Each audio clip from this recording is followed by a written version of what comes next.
Thank you for joining us today for part 3 of our 3-part series on trauma. I worked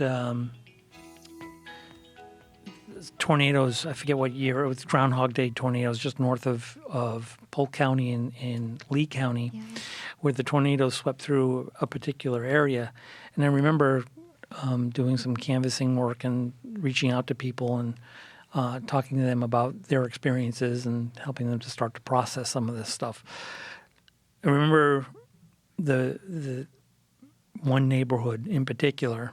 I had asked, so what are your plans from here? And one right after the other, we're coming back because my neighbor's coming back. And they had the support of each other. Wow. They all had a shared experience with this particular tornado too. So they were able to say, we're coming back together. And that is a huge protective factor. And that goes way back to a lot of research bears it out that the social support, the social network that we create for ourselves is a huge, huge protective factor for many things. And since we're talking about trauma in particular, definitely around trauma, that support system being there. And for some folks, what I mean by being there doesn't necessarily mean you have to sit there and talk to them about it, but just saying, I'm here. Yeah. And just being present.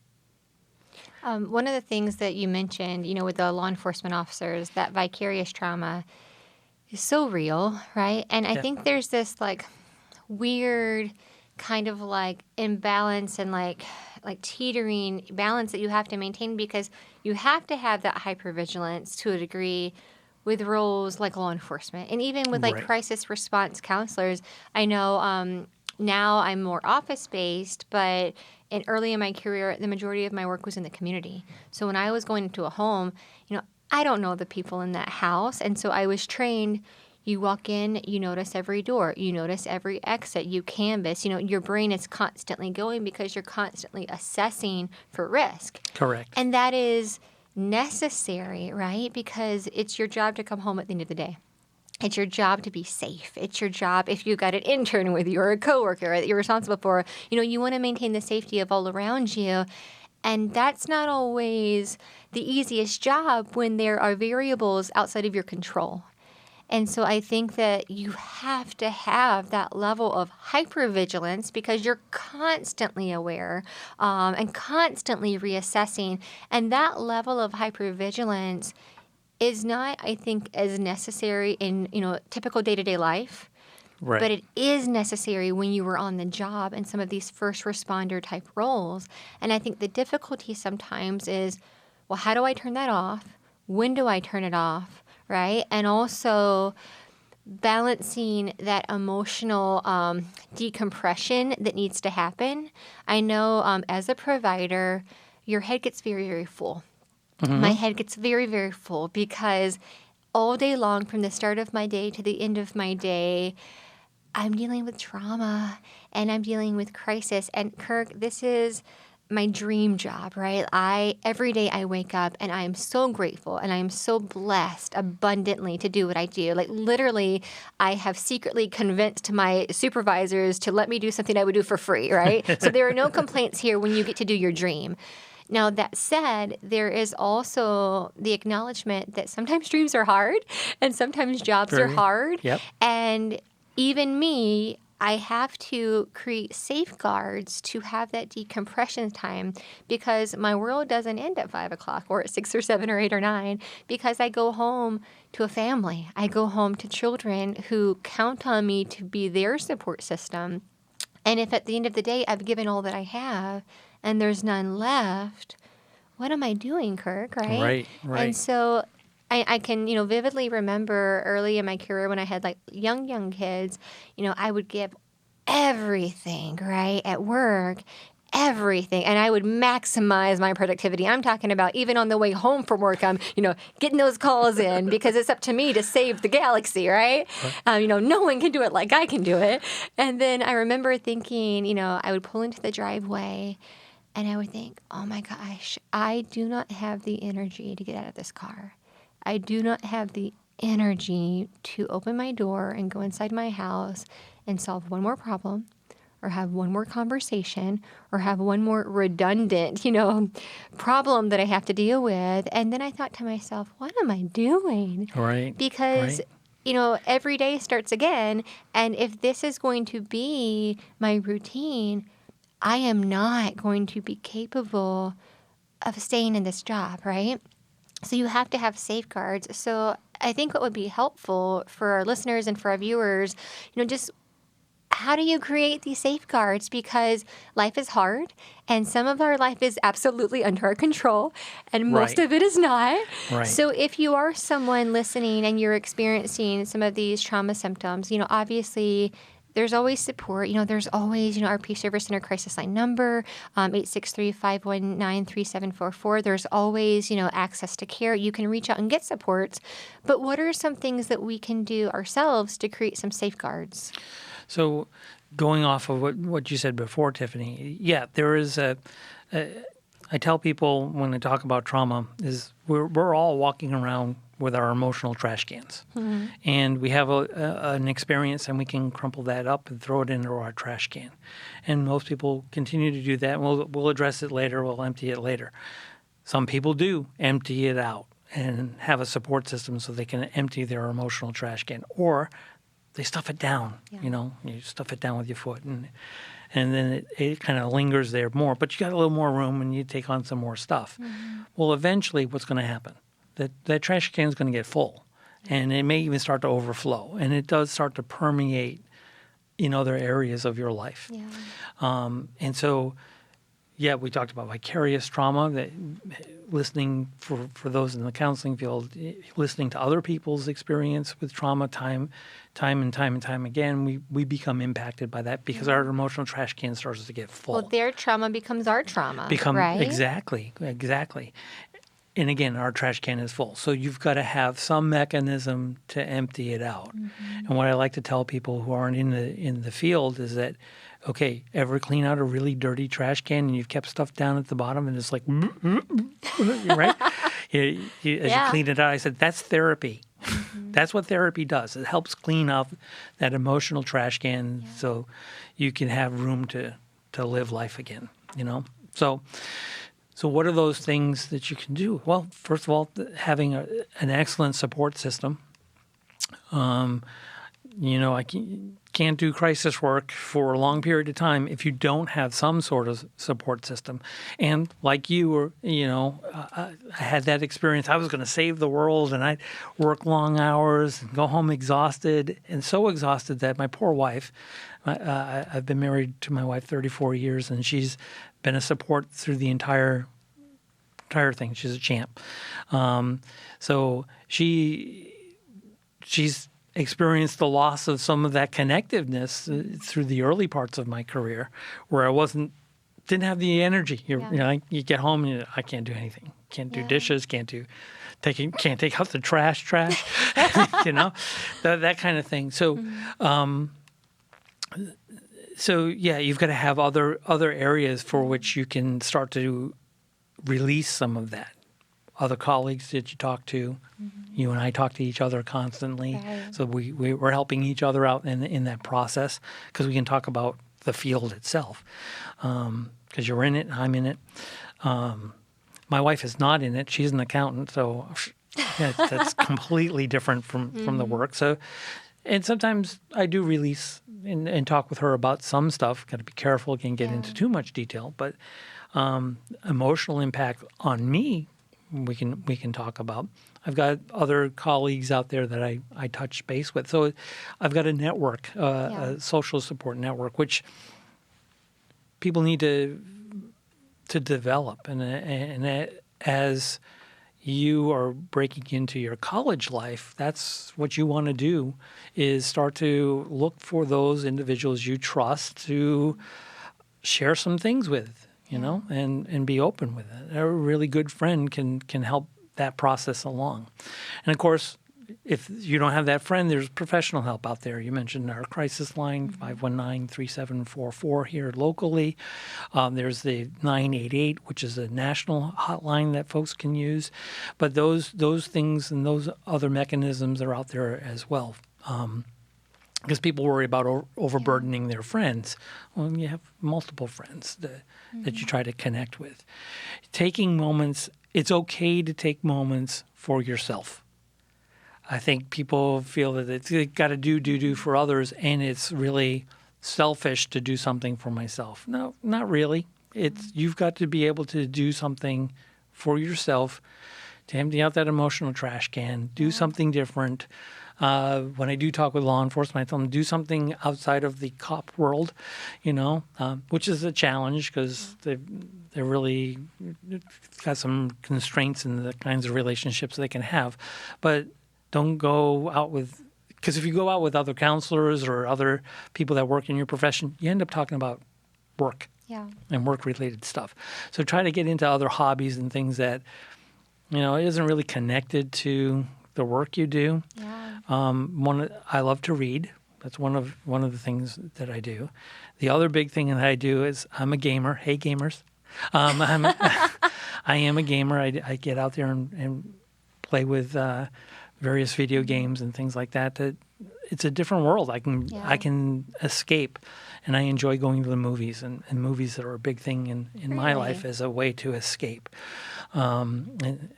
And I also love the art of cinema and all of that too. That's a conversation for another day. So don't laugh at this. I've realized over the years, the things that you're like good at and your coping skills, they don't necessarily have to be like something that like you're excellent in, right? Just things you enjoy to do. Right. But going back, in previous podcasts, we've talked about the connection between mental health and mental illness and, physical health and physical illness and how that kind of like, crosses over. And a lot of it is intertwined. A lot of how we take care of our physical body affects how our mental health is, right? Absolutely. And so not skipping lunch.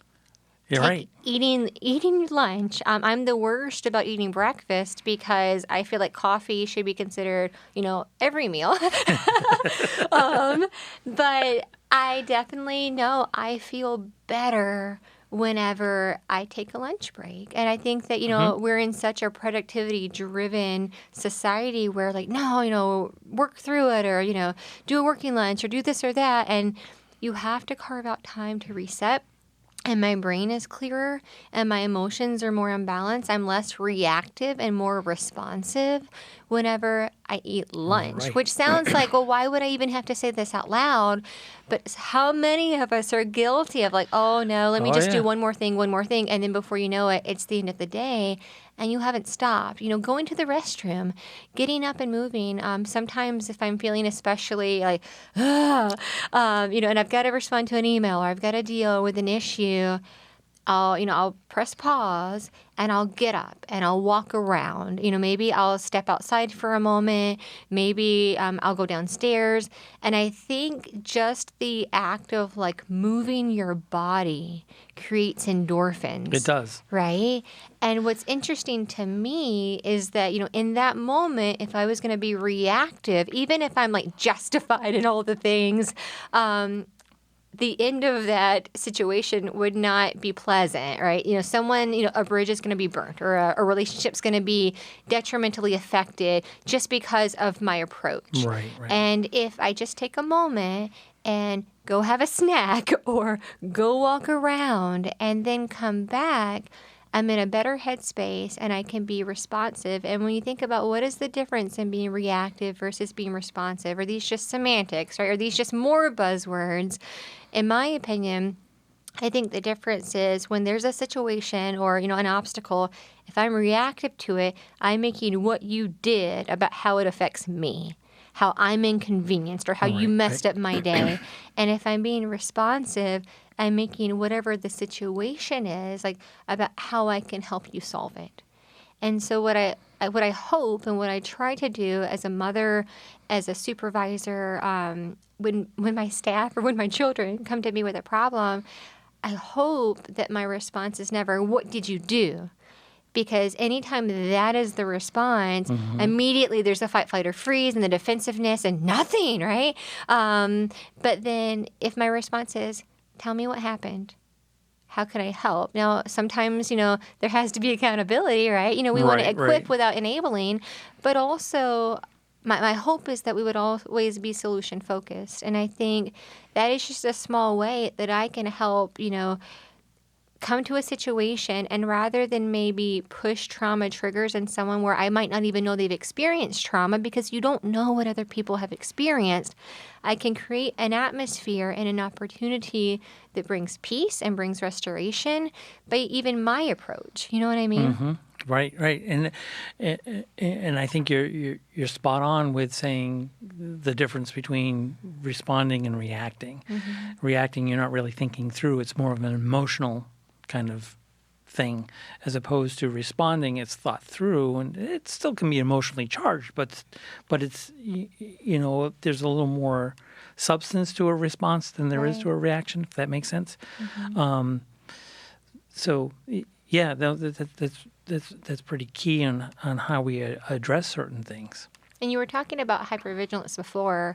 I know that I've experienced this myself. When you do have that emotionally charged state, that hypervigilance, if you will, sometimes only the negative seems to stand out, right? If you're in a situation and someone gets on your nerves, or someone's done something to you, and sometimes it's that all or nothing thinking. You always do this. You're never going to change. It's never going to get better. And I think sometimes that all or nothing thinking, that catastrophic thinking, can really fuel a very unhealthy cognitive triangle, to where we say things we don't mean, or we do actions and behaviors that we would never have done or said, if we were in a state of regulation. And if we do have a trauma history, if we have had unhealthy relationships, or not the best role model, it just fuels it. And there has to be a point where we decide, okay, I'm going to break this toxic cycle. I'm not going to allow myself to live in a state to where I'm constantly at the mercy of whatever the next crisis is. Right. Exactly. And, you mentioned something earlier, too. One of the buzzwords that a lot of people say is trauma-informed. Mm-hmm. Trauma-informed is kind of, we're sharing information with you about what trauma is, how people kind of react. And we're not getting into the finer details, but being aware of, somebody's reaction or their behavior in front of you at that moment in time might be a result of trauma. Mm-hmm. And how do we tactfully and sensitively approach that? Is there something that I'm doing that might be sparking off a memory that is traumatic for that person, and therefore this is the behavior I'm getting? So when we say trauma-informed, it's being aware of how all of that impacts us, all of us, and how we respond to each other in kind. So being aware of, hey, this person might have gone through something really bad, and this is why they're reacting in a particular way.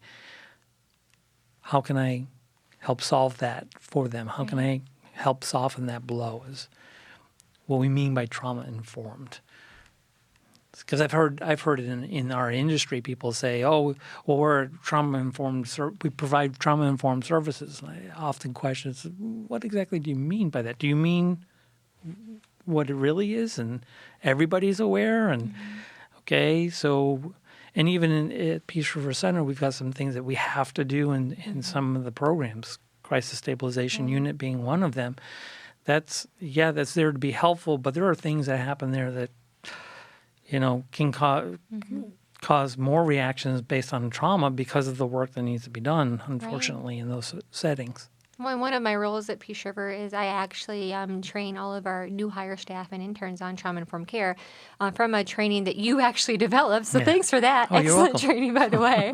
And one of the big takeaways, because there's so many as you're doing the training, you could take copious amounts of notes, but the takeaway I think from that training is we all come to the table, who we are with trauma. And if we're coming to the table as professionals with, like you said, the trash can of trauma, if you will, how can we expect that the people we serve have not also walked through similar things, if not more severe things? And so coming to work, coming to the table, understanding we've all gone through things. We all have things, right? And so how can I create a space for you where you can heal. And I'm not going to be part of the problem. I'm going to be part of the solution. And that's by being consistent and competent and compassionate. And I think that's the big takeaway of understanding trauma influences who we are, but it doesn't have to control who we are. Right. Exactly. And that's the hope with any therapy that we do, that it doesn't control you. You control it. Right. Cool. And so, as you're breaking off from your family, your safe bubble, if you will, and going into adulthood, going into college, going forward with life, there's going to be many things, many obstacles that get in your way. There will be some things that will help you to grow and be a better person. And sometimes that stuff stings. It hurts. And just know that there are folks out there that can be a support to you, that are there to help, whether it's a close friend or whether it's the professional agencies that are out there to assist you. Reach out and find your resources in your college community, your local community, whatever might be available. Check on the college campus, check and see if there is a counseling center and what their availability is and how they can assist you in your times of need. Just to spout off on something, how available are they? What are the community resources, the larger community that the campus is in? What is the resources that are available? Like here, Southeastern and other colleges in the area have access to our crisis line at Peace River Center, 863-519-3744. That's more on a local level. And then let's go even bigger now. And for those listeners who are from other areas, there's 988, which is a national hotline number that folks can tap into and speak to somebody who can help guide them and maybe even guide them back to some local resources that you're not aware of. Most people don't understand what Peace River Center does locally because they've never had a gateway opportunity to come in here. Good, that's not necessarily a bad thing, but people only view Peace River Center based on the gates that they come through. Some people only see it as a crisis stabilization unit. Some people only see it as our victim services program. Some people only see it as our outpatient services. But there's a whole bunch of services that are available, and getting to know those services through reaching out and calling folks on the hotline. So hopefully this information was useful. Give you some, at the very least, give you some food for thought and think through how things are going for you in your life. And we appreciate you joining us. Thank you. Thank you for joining us today. If you like the show, please like and subscribe. And if you or somebody you know is struggling with issues regarding trauma here in Central Florida, you can call us at 863-519-3744. Or on a national level, you can dial 988.